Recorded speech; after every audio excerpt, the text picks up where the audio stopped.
Erokamano nyako Ramogi kuom medo kete Ramogi TV, tesen mano miyiero kinde ka kinde makelo ni weche manyien matimore kor gwenge kaachiel gi chuny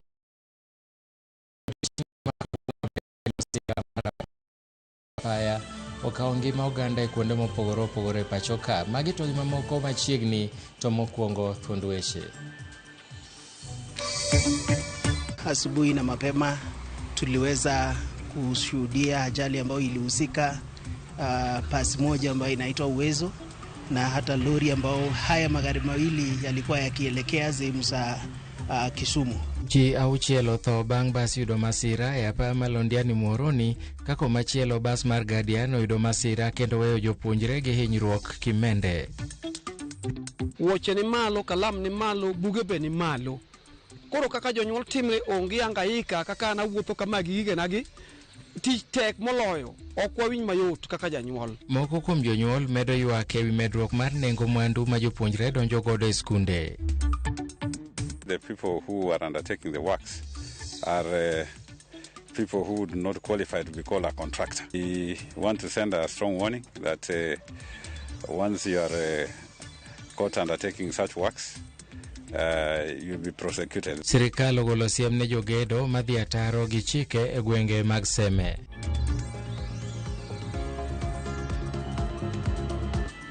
Machiegni weche manyien mag migago, nyinga Milton Ochieng'. Ji auchiel owito ngimagi e masira mar apaya manotimore e gwenge ma Fort Tenan e wang' apaya ma Londiani kochomo Muhoroni. Kaluwore gi komanda mar obila ma kaunti ma Kericho James Ngetich, bas mar kambi mar Uwezo manochomo Kisumo notuomore rigi trela. Achiel kuom jowuoth manotonye masirano olero ni masirano notimore ka saa 11 makogwen ma kawuono. Jogo moyudo hinyruok otere ute mag thieth ma Fort Tenan, Londiani kod Kericho level 5. Watu tu umewatoa hapa kabisa.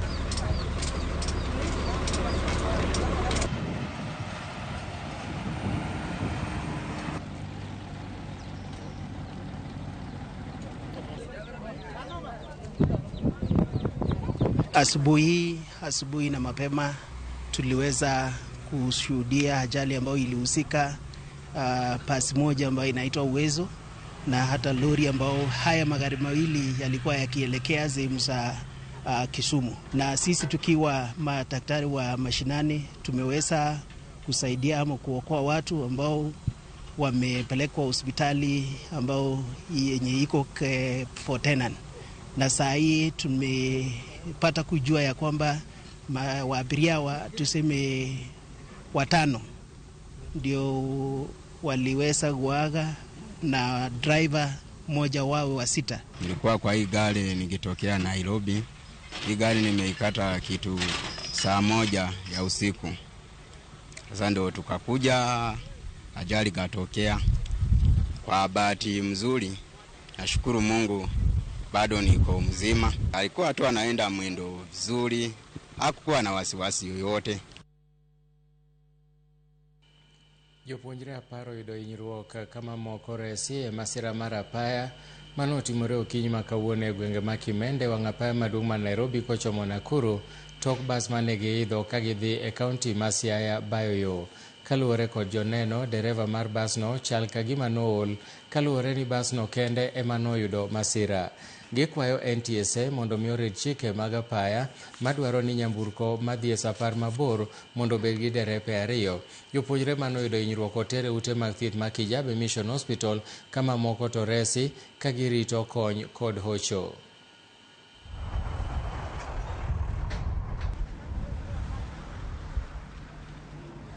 Like this accident, inaonekana huyu driver ni kutoka kwa akili.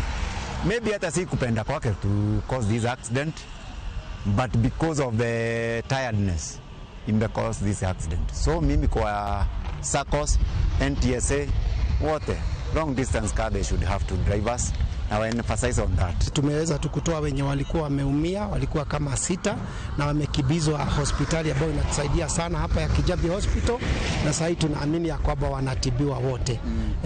Tungependa sana wawe waangalifu, hakikisha ya kwamba madrivers wetu wakifika squad Nairobi, kama mtu ametoka Western akifika Nairobi wanabadilisha huyo driver. Kitu ya pili, hii barabara tungeomba ipanuliwe, ijapokuwa rais alisema within the 6 months ambazo zinakuja hii barabara ya Rironi Mau Summit Road itakuwa imepanuliwa, na hiyo tunaamini na tunaomba hiyo kitu iweze kuharakishwa, ndio kama wakati huu tunaona hii barabara iko na magari mengi zaidi iweze kupanuka na tuweze kuwa na hatuna hizi ajali za kila asubuhi. Familia moro mawuok e gweng' ma Itondo e kaunti ma Vihiga manyo ratiro ne nyathigi manyako manochiel gi magina e yo magalagala e dalagi tarik 24 dwe mar 12 higa mokalo. Min nyathino Jacqueline Odongo yango ni nyathine ma jaklas 12 no ne riko yuecho e kinde ma gimoro nochwado tiende molwar, to kanoring kode od thieth mayala ne oyange ni en magina, kendo nochunogi mondo gigo lipot kuom apisa mag okwach kich ma Luanda mane obedo joneno e bero manotimne nyathino e od thieth maduong' ma Vihiga. Familia no okoni nyaka sani pok yudo ratiro moramora, kata obedo ni apisa mag okwach kich ne osingo matimo nonro kaluwore gi masira no. Safi kwa kiwanja akifagia. Wakati mtoto alifika anaenda kumalizia takataka kufagia, tukakaa mimi nafua hapa, nikasikia kitu ikifanya tu. Mtoto akaanguka chini akaanza kusema, mama, kitu imelipukia kwa mguu yangu. Nikakimbilia mtoto, nikapata mtoto ameanguka, damu inatoka, nikamchukua nikampeleka hospitali. Hospitali ya kwanza wakamtibu, wakasema wajui kile kitu yenye imeingia kwa mtoto. Ndio wakatuambia tukapeleka Yala. Kupeleka Yala, huko Yala wakapima mtoto, wakasema tupeleke mtoto X-ray. Kupeleka mtoto X-ray, mtoto akapatikana ako na risasi kwa mguu. Nilichukulia kama kitu mzito sana kwa moyo wangu, na tukashindwa tutafanya aje. Hata sisi wengine tulishtuka kwa roho, lakini hiyo kitu inafaa serikali iangalie, itusaidie. Huyo mtu ajulikane alikuwa mtu gani, kama alikuwa mtu kutoka kwa area, kwa sababu pengine kuna watu wako kwa area na wako na bunduki. Sisi hatuwezi jua, tujue hiyo risasi itoka kwa mtu wa area ama itoka kwa mtu wa mmoja wa utawala wa serikali ya Kenya. Sasa tunataka serikali tusaidie. Kama risasi imefika hapa risafu, je, kwa manjia itakuaje? Kama risasi inaweza chapa mtoto asubuhi na usiku itakuaje? Tunahofia maisha yetu. E kinde ma skunde oyaw ayanga ne somo matam mokwongo kendo jopuonjre dhi nyime gi donjo e skunde, jonyuol e kaunti ma Homa Bay bende ogolo ywak margi ewi nengo mamalo mag gige somo ma idwaro godo jopuonjre e skunde ma gisome. Jonyuolgo ywago nengo mag buge, uniform kod mwandu mamoko ma jopuonjre dok godo e skul, gino ma gitudo gi nengo mar ngima ma sani oidho mokalo. E nonro mane Ramogi TV otimo, e moko kuom dukni mag uso buge e boma ma Homa Bay oyangore ni nok mag jonyuol mane dhi nyime gi chenro mag ng'iewo mwandu mag sikul ka jopuonjre dok e skunde mopogore gi ma gisome. Ka jogo ma uso buge bende wacho ni higani kwand jonyuol ma ng'iewo buge odok piny kendo weche mag sikul kawuono uniform ni malo moloyo chando jonyuol, kendo janyuol wiye bar moloyo. To gi weche mag fee mi pesa midwaro sani nitie, wuoche ni malo, kalam ni malo, buge be ni malo. Koro kaka jonyuol timre onge angaika kaka na wuotho kama gige nagi tich tek moloyo, ok wawinj mayot kaka janyuol. With us middle class, we cannot afford even to buy all the books, so it is forcing you to buy only the basic books and to buy in bits. Nijaribu sasa kuuliza kama huyu customer ambao kwa ndani pia amesema pia mali ambayo anarangua bei imeenda juu, so ananieleza tu kwamba hata yeye kama mwenye anauza hakuna namna. So ningeomba serikali kama inawezekana kitu kama vitabu ijaribu washukishe. Chono dicheng mani ya school kama ok ninyal yudo ka wabet kaka wabet ni ok ninyal kata timo interview kechido ka line ni oko yo line dwa ka books, lakini sani inyalo neno ka ji nitiere ji ariyo kata adek kende. Gima tudogo wach ni en ni pesa ni piny e lwet jonyuol. Ginyalo biro gidwaro gikawo mana gik moko 2-3 books 2-3 kende, moko giweyo nikech ok ginyalo afford, ngima ni malo. Ka sikunde yawo ne kilese magi ne tam manyien mokwongo higani, jowuoth e boma ma Busia ywago medruok mar nengo mar wuoth kod nok mar geche ma giwacho ni en yo mar medo nengo mar wuoth. Kaluwore gi moko kuom jowuoth mawuok Busia kadhi Nairobi, Mombasa to gi bombe mamoko, giwacho ni nengo wuoth omedore nyadiriyo ka koro chuno ni nyaka gidogi e tich. E kinde madukni madongo bende opong' gi jonyuol kendo ginie ng'wech mar manyo ne nyithindgi gik moko madok e skul kata mokwongo e skunde bende oseyawo.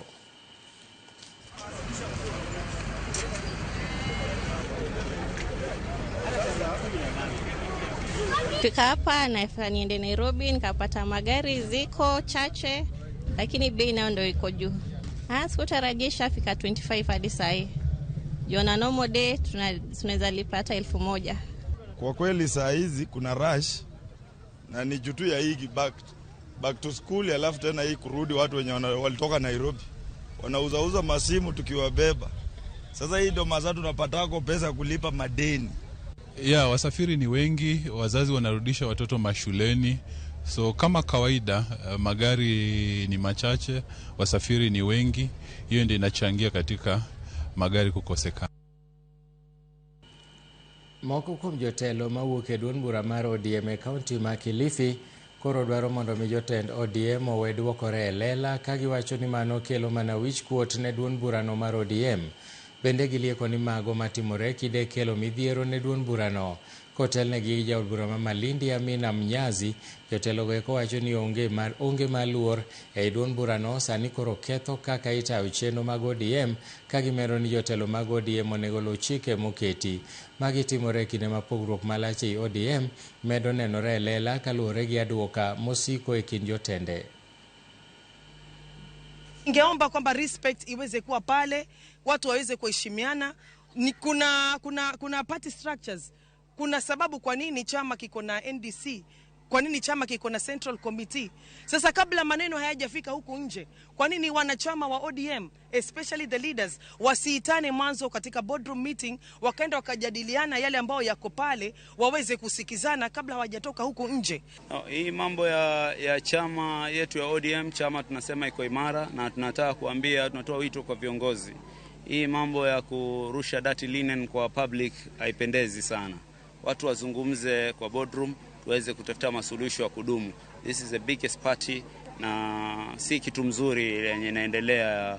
Two wrongs do not make right. The National Construction Authority ogoyo duond gi piny ewi kwan mamalo mag ute migero maonge lesen e kaunti ma Kisumo. Wechegi mawuok e kinde malimbe ma duond nero notimo e sub-county ma Seme, kama ne giyango ni thoth ute migero e kaunti no kata e sub-county no ok opuodhi kendo onge obok mayango gedo margi ka giluor ni nyalo bedo ni gerogi kata gi joma onge kod lony moromo. E twak margi gi jofwambo, duond nero wacho ni gitiyo machiegni gi tend kaunti ma Kisumo kod migepe mamoko e neno ni ute migero obedo moluwore kod chike duto mag gedo e pachoka, kama oting'o yudo puoth kowuok kuom duol mochung' ne alwora e pachoka NEMA kod yudo obok mag gedo kowuok kuomgi kod apise mamoko. Kuom mano gikwayo joket mwandu kod jogedo mondo lure gi chike mowinjore. Kisumu, we are sampling some of the sites, and so far we have had a challenging day in terms of that we found most of the sites not to be compliant in terms of not having basic documentation, not having approvals, and not even having professionals that are oversighting the constructions themselves. So most likely the people who are undertaking the works are people who would not qualify to be called a contractor, and they are practicing illegally.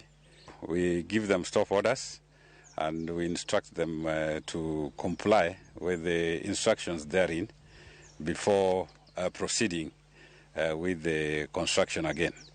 We want to send a strong warning that once you are caught undertaking such works, you'll be prosecuted. There's a law that enables prosecution. Apisa magarita e sub-county ma Chesumei e county ma Nandi omako ji 4 apedha magitimo mar kedo gohand kuong mamero ji e gwengego. Apedha no notelie kod komanda mar obila e county ma Nandi Samuel Mkusi e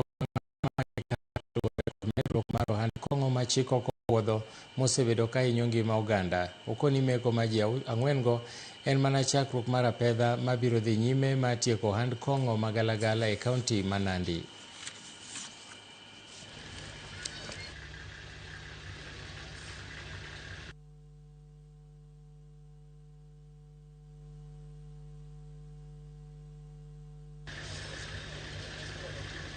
We are giving our very best to arrest all those people who are involved in this illicit brews, and anybody will be found. We are going to take all the necessary measures to see to it that we are going to reduce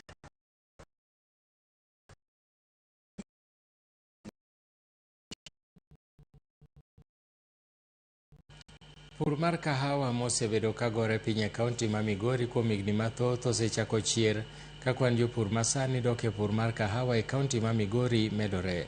Ted kaunti ma Migori dhi nyime kod jolo pur mar kahawa ka gichiwo kothe ne jopur kod kony mamoko. George Juma nigi ler kowuok Migori.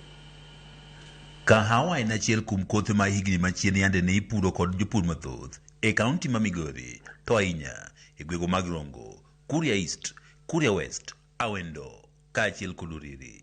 Lipot mogol kod migawo mar pur e kaunti ma Migori yango ni sub-counties duto ka iweyo oko mano ma Nyatike inyalo pidhe kodhino mar kahawa.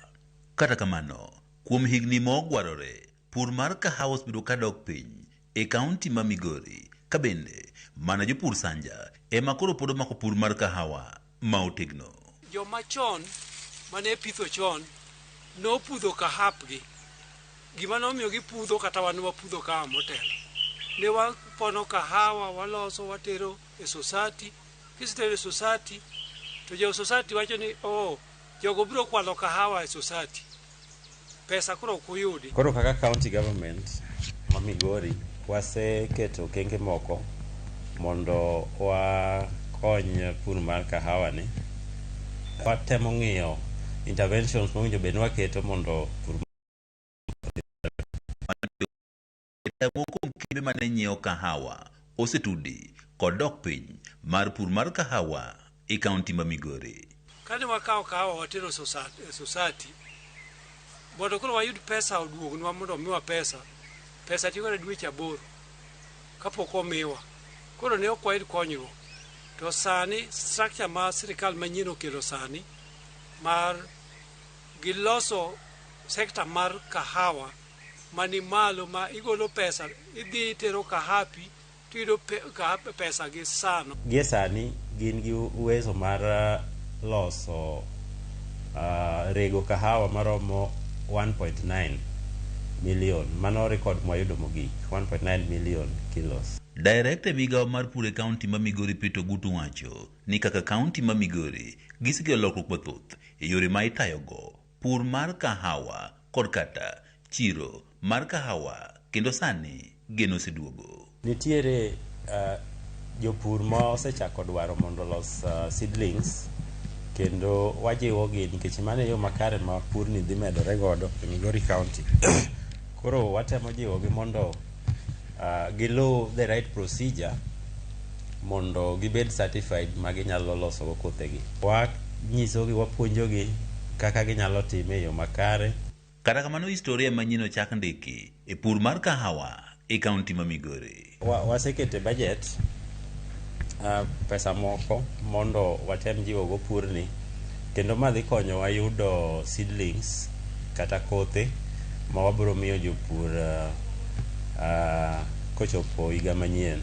Lokruok ma osebed ka iketo kod piny owacho e sekta mar kahawa oselombo kwan jopur buora mondo kodogi e pur mar kahawa e kaunti ma Migori. To sani sirikal ma sani okelo dongruok maduong' ne kahawa. Wayudo ni kahawa sani kila achiel en siling 80.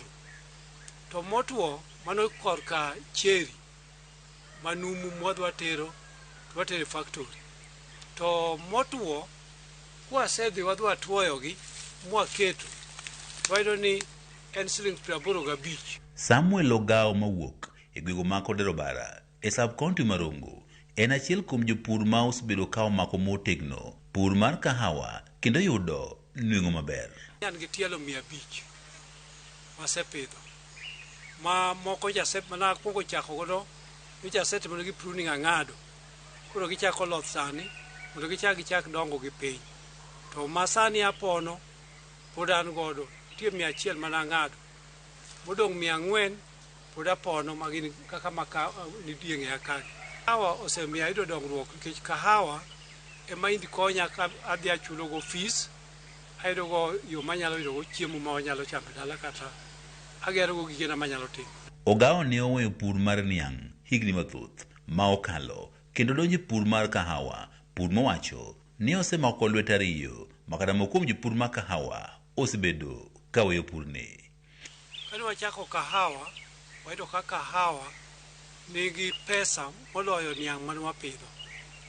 Nikech kahawa kisepidhe mikete wuoyo maber kata compost heap dhi iloso mido manyiwa mikete, tiro ni kahawa ochiek ma ok ochandi gi gik mang'eny. Kata kamano, jopur mar kahawa pod kale midhieche mathoth ma oting'o rach mag apeyni ma gitiyo godo e tero kahawa e chiro. Wahero ni sirikal nyalo konyowa godo.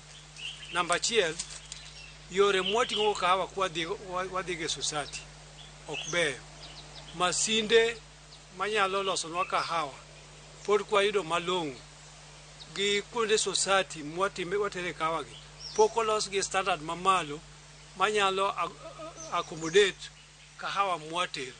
Kidhi yo Mount Kenya iyudo ka joka nigi sako magin godo, gin gi geche mabiro nyaka machiegni kuonde ma center magiketo ma kahawa kosepone koro kar mondo ichandi kode koth goyi wang'ayo kitere society kaka wan kasani kwasepono koka koth goyi kidhi kode nyaka Misani. Kalure kod lokruok mar kor lwasi mosemiyo koth odok piny, jopur ma kahawa e kaunti ma Migori sani tiyo kod lony manyasani ma bende koro miyo gibedo kod nweng'o maber e kinde duto. Pidhe gi lum mondo ni vetiver grass mipidho 2.5 meters interval kon gi kon. Kaeto tiend lumbuno wakete yiende ma iluongo ni logs madongo. Kaeto wachako waketo bedegi, kaeto wachako waketo itgi mondo ominwa kahawa mbolea to gi pi. Koro ka koth ochwe to gimako to ndalo chieng' to kahawa mana nigi pi. Director migano mar pur e kaunti ma Migori Peter Gutu wacho ni tend kaunti ma Migori nitiere kod lek madongo ne sekta no mar kahawa ma oting'o neno ne gibedo kod chiro malong'o, giyudo masinde manyasani mag rigo kahawa kod mamoko. Chien kacha ne production mar county ne en gimoro 1.8 million kgs per year, lakini gie sani wawacho waneno ka pur mar kahawa osemedore kendo e higa kwatimo analysis 2 million. George Juma, Ramogi TV, Migori. Erokamano nyako Ramogi, en thuolo mar kawo yweyo mokwongo ka waduogo to wadhi duogo gi weche mag tuke.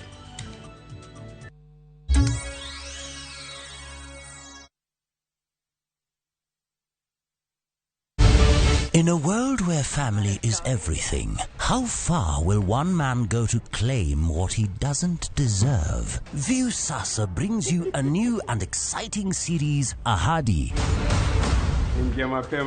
After years of lies, Hans, and often returns home, but the truth he's hiding could destroy everything. Nataka ripoti ya Hans pamoja na mkewe. Will he inherit the riches or face a bitter reality? Anatokea mtu pasipojulikana, anakabidhiwa hii ofisi. Huu sio usia babangu. Visit viusasa.com today and enjoy exclusive dramas.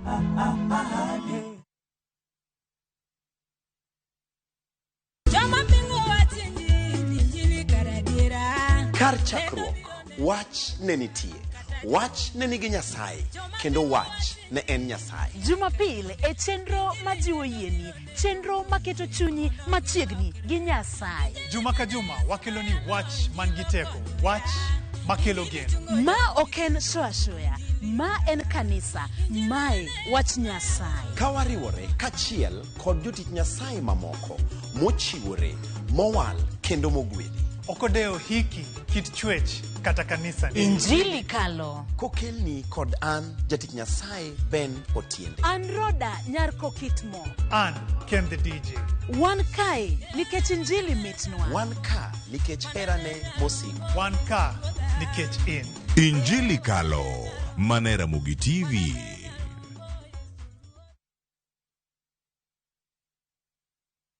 Would you like to work in Dubai or Saudi? M Ajira is connecting you with top employers in these and many more countries. We have openings for jobs as taxi drivers, bike riders, cleaners, security guards, construction, and many more. We offer full recruitment support from application, placement, and guidance on visa processing and onboarding. To apply, visit our website www.m-ajira.com. Complete your profile and our systems will automatically match you to the right jobs. Find us on TikTok at m-ajira.digital or Facebook at m-ajira or call 0709 488881 for more information.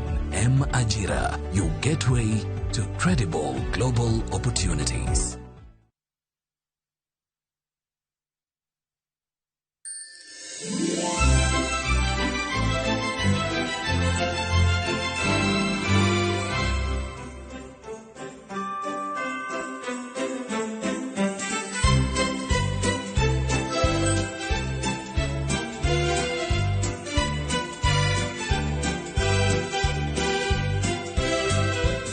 Dial *812*784# to get a classical as your skiza tune.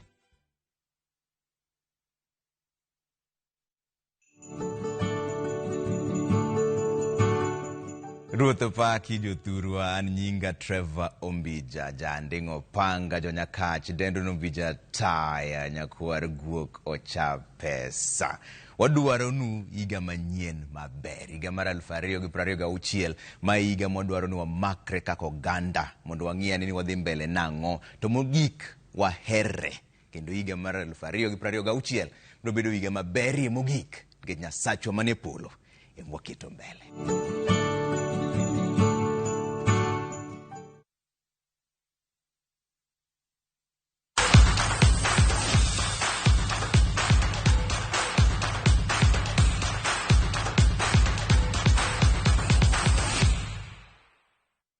Weche tuke ni Super Eagles ma Nigeria noluoko Mozambique gonde 4-0 tuke mag AFCON madhi nyime Morocco.